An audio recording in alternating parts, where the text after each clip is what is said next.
l'entreprise du jour, Early Birds, une société qui collecte et analyse des données par algorithme afin d'optimiser les sites de e-commerce. Avec nous sur le plateau, sa cofondatrice, Laetitia Comès-Boncou. Bonjour. Bonjour.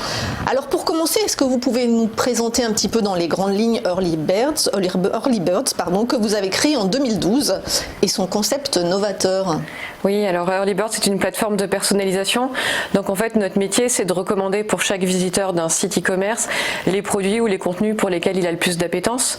Donc pour ça, on se base notamment sur de l'intelligence artificielle. Donc la première étape, ça va être de collecter de la donnée. Toutes ces données rentrent dans nos algorithmes et ensuite les algorithmes sélectionnent les meilleurs produits ou les meilleurs contenus à présenter. Donc on fait ça de façon omnicanale sur tous les devices, en temps réel et pour chaque utilisateur.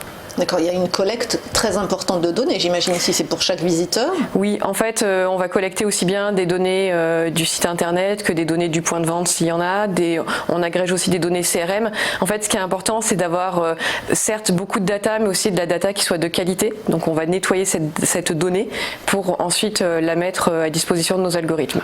Alors, qui sont vos clients? Des e-commerçants ou des grandes enseignes? Et combien en avez-vous aujourd'hui? Alors, on a un positionnement grand compte, donc on a un spécialiste grand compte. On travaille par exemple avec La Redoute, qui est un de nos clients historiques. On travaille avec le groupe Fnac Darty, avec Boulanger, Lacoste, avec Saint-Gobain aussi.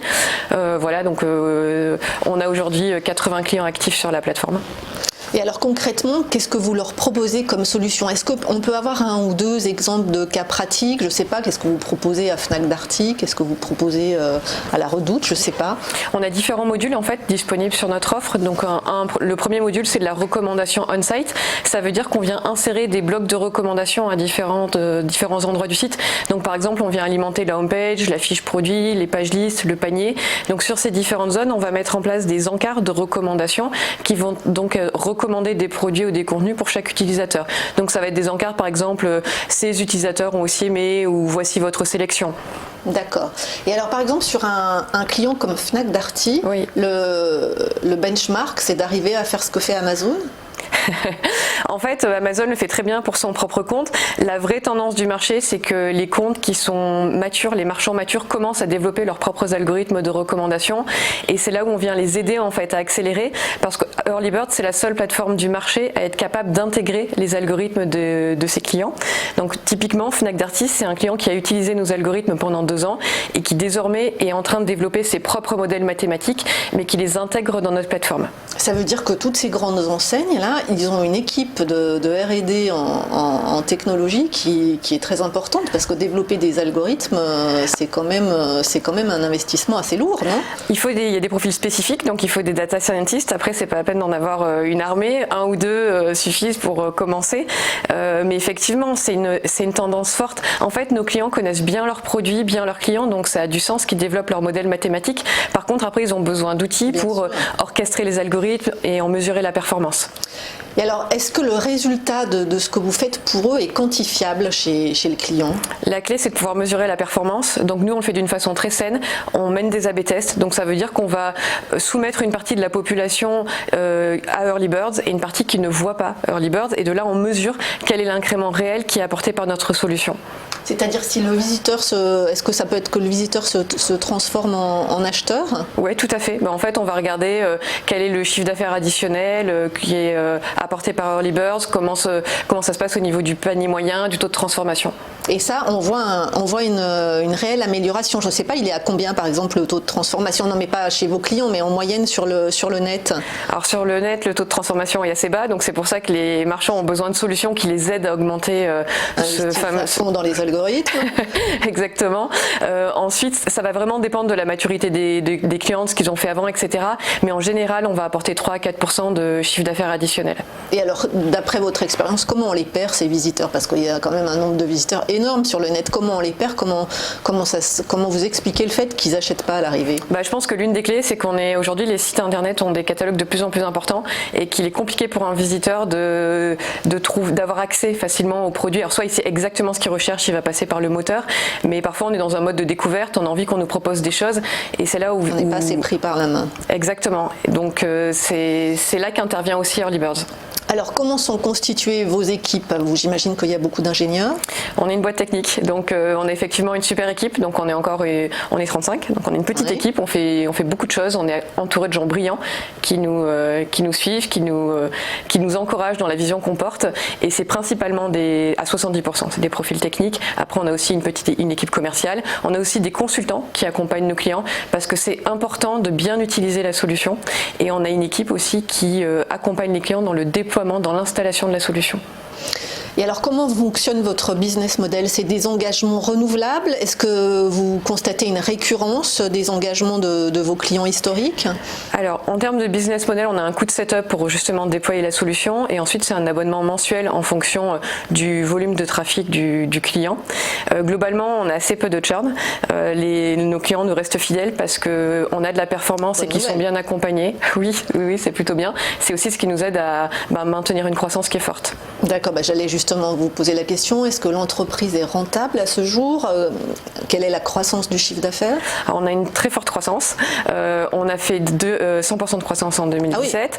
En 2018, on a fait 70%. Sur 2019, on tape sur 60%, parce que plus on grossit, plus c'est compliqué d'avoir des métriques aussi fortes que du 100%, mais on a quand même une croissance qui est extrêmement forte. Et on va être rentable cette année. Et vous allez être rentable cette année. Oui. Alors, quels sont vos relais de croissance, justement, pour l'avenir? Aujourd'hui, c'est l'international. On ne peut pas rester une boîte franco-française, surtout quand on édite un soft. Surtout que j'imagine que vos clients, eux, sont internationaux. Oui. Donc, qu'est-ce que vous faites à l'heure actuelle? Vous restez en France ou Non. Vous les accompagnez déjà? On les accompagne déjà. La solution est déjà déployée dans 15 pays. Néanmoins, on a ouvert un bureau de vente à Londres il y a quelques mois parce que c'est vraiment la tête de pont pour la suite, notamment de l'entreprise. C'est un marché où il y a tous les Européens, tous les Américains, donc c'est très intéressant de pouvoir s'y faire une place. Et est-ce que vous avez alors en France, et après vous me répondrez sur Londres, est-ce que vous avez des concurrents directs aujourd'hui et quelle est votre valeur ajoutée? Alors on a des concurrents qui sont plutôt en mode black box, c'est-à-dire qu'ils ne proposent que leurs algorithmes. Sur la partie où nous on est capable d'intégrer les algos de nos clients, on est les seuls. Et c'est la même chose en fait au Royaume-Uni. Ça tombe bien parce que la tendance, si vous dites, c'est justement que les clients développent leurs algorithmes, il faut savoir les intégrer.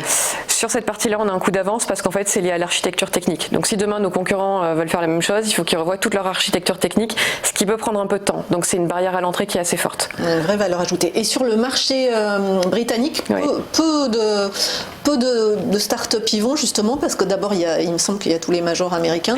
Oui, exactement.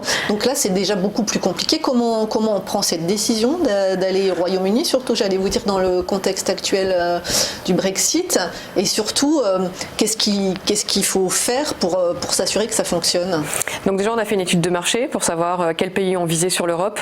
L'Europe du Sud nous paraissait moins mûre, donc on avait le choix entre le UK ou l'Allemagne. On a choisi le UK. Effectivement, la prise de risque est forte, mais on a toujours pris pas mal de risques sur la boîte et jusqu'à présent ça nous a plutôt réussi. Et surtout c'est vraiment un marché qui est très intéressant parce que si on réussit là-bas, on peut réussir partout, et c'est notamment clé pour après aller aux États-Unis.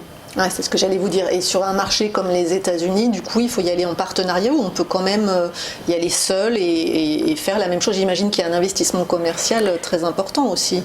Oui, les États-Unis, c'est un marché qui coûte assez cher. Donc ça passera forcément par une autre levée de fonds. Je pense qu'il faut y aller en direct. Parce que vous ne nous l'avez pas dit, mais au niveau financement, vous avez fait combien? Vous avez réalisé combien de levées de fonds jusqu'à présent? On a fait un amorçage en 2015, on a fait une série A en 2017 avec le Family Office d'Ars et Biens. Et la suite reste à écrire. Et alors justement, quand on est une start-up innovante avec des idées novatrices comme les vôtres, est-ce qu'on a du mal à trouver des investisseurs ou finalement non, il y a beaucoup d'appétence pour ce genre de projet? Aujourd'hui, on a la chance d'être pas mal approché par des fonds d'investissement. À date, on n'a pas forcément besoin, mais c'est forcément des réflexions qu'on mène, notamment par rapport à notre développement international. Bon, la suite s'annonce donc exceptionnelle. La suite reste à écrire. On vous souhaite beaucoup de succès en tout cas. Merci beaucoup Laetitia Comes-Bonco. Je le rappelle, vous êtes cofondatrice de Early Birds.